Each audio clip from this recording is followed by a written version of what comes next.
Well, hello, Pat Olson alongside Jim Bravelli. It's the Pat and Jim Road Show as we do it remotely here via Zoom. We're just a few miles separated here, Jim, and it's a good opportunity for us with USF now at 4-4 after 8 games in the West Coast Conference. It's kind of the midway point. It's kind of hard to really determine that because teams have played a different number of ball games, but your assessment of USF through 8 games of West Coast Conference play? Well, with USF, Pat, I'm really pleased to see that they played as many games as they have. They played 8 games, and so many other teams haven't even come close to that. So, in terms of what USF has done with their protocol, even though they got hit here in this past week, it's really been an exceptional job by USF and what they've done. So when you look at their games, 4-4, of course, one of those losses is Gonzaga, and Gonzaga is well-deserved, number 1 team in the country, and continue to move on, even though they had a little battle last night in the first half with Pacific. But, that one loss was there for Gonzaga. But then you look at the other 3 losses. One of them coming by BYU, and I thought USF was in that game all of the way until the very, very end where BYU stepped up inside a little bit, and they got hurt inside on the boards and some putbacks. And BYU is a very big team, so that's a game that they could have had. They have BYU one more time. And so they know that they're capable of beating BYU if they just shore up a little thing. With the boards and some shot selection there and shoot a high percentage at BYU. So that's a possibility.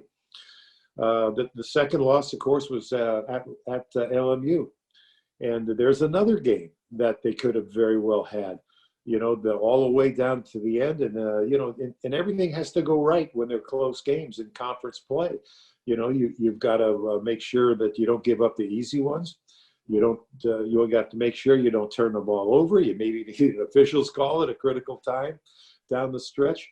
That didn't happen at Loyola. So that's the second loss that they had. And then the final one was St. Mary's. And boy, I'll tell you what, they had got behind early, but came back strong in the second half and really had an opportunity. They put themselves again in that position to win at the end. It didn't happen. So you're looking 3 out of those 4 losses, Pat, that really could have gone the other way. And, for the most part, I've always thought that through the course of the season, things always even up at the end. So when I look at those 3 losses, they're very capable of getting those back on the back end here in the second part of the conference. So they're in good shape compared to the rest of the conference. BYU now in second place at 6-2. Well, they might get knocked off also along the way. So, just keep pushing, keep grinding, and a lot of teams have to make up some games down the stretch.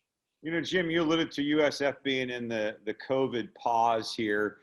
Before that hit, USF had played 18 games, 10-8 overall. And at that point, USF was amongst the leaders in the country, a select group of teams that had been able to play 18 to that point. That's kind of a blessing in some ways. And in some ways, maybe USF was starting to kind of wear down, because we have seen other teams that have gone into a COVID pause come out of that and appear kind of fresh.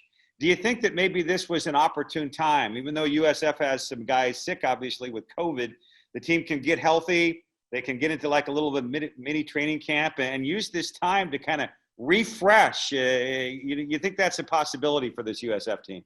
Well, it is, Pat, but I'm, you're not sure. Mid-season, as we are now, it's always nice to have a bye so you can refresh that way. Whether or not the 3 games is good or not, that remains to be seen. I think it affects everybody in pretty much the same way because you're not sure. Nobody's sure. For example, yesterday with Gonzaga, I believe that they flew down on game day because they had the, Pacific needed a game in there, and of course USF couldn't play. It affects everybody the same way. But yeah, maybe one week off couldn't hurt you. Down the road, I'm just looking at the standings right now with BYU in second. Well, Santa Clara right now 3-2. Well, they have to make up to this day, today, from this point on, have to make up 4 games. So they're going to have to crowd some games in there. Pepperdine has to make up 3 games. LMU has to make up 3 games. So, and St. Mary's has to make up 3 games. So down the stretch, they're going to have to cram in some games. So it's very good that USF, I believe, don't have to make up as many games. USF now has to make up 1 at least today.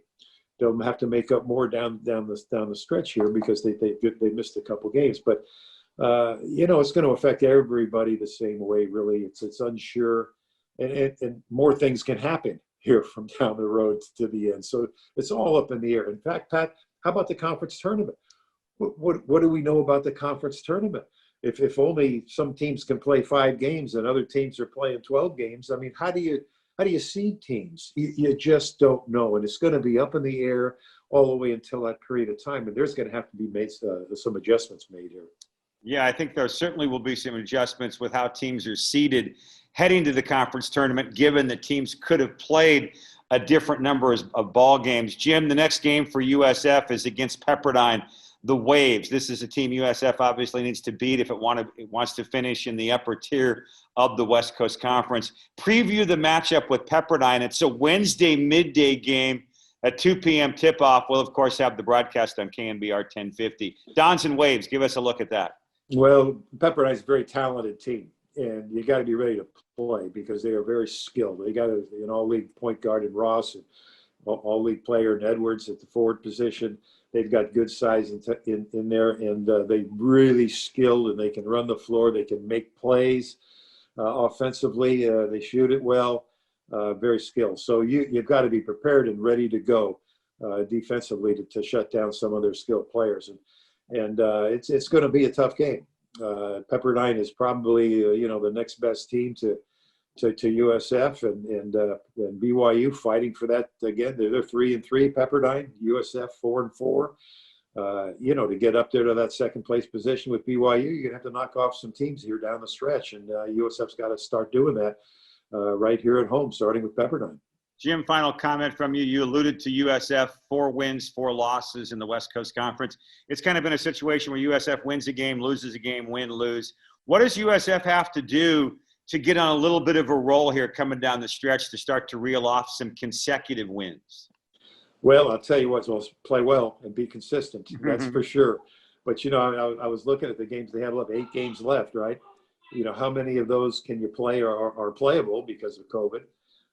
And the guys you're going to play with. Well, I think they have to make up for the losses right away that they occurred in the first round. For example, Loyola and in St. Mary's and BYU. Those 3 right there, you've got to make up for those losses. You don't want to get swept by those teams. So you got to win those right away to get you maybe a 6-2 down the stretch, something like that. Because you got Gonzaga left also. So it's going to be tough, but I think USF looks for it, looking forward to it because they're a very competitive team. They play well together, and as you say, maybe they're a little bit fresher coming out of this, and then now can see the end of the road. And let's play one at a time and get those games back that we lost. There you go, one game at a time. Jim, for sure. Jim, always fun talking basketball with you. We'll look forward to the Dons and the Waves lacing it up on Wednesday. Hey, great, Pat. Have a great call, and I'll see you down the road. All right, that's Jim Bravelli alongside the veteran coach, Pat Olson, here on the Pat and Jim Roadshow. It's the Dons and the Waves Wednesday. It's an afternoon ball game, 2 p.m. We'll be along at 1:45 with our pregame on the radio side on KNBR 1050. Alongside Jim Bravelli, Pat Olson, thanks for watching right here on USFDons.com.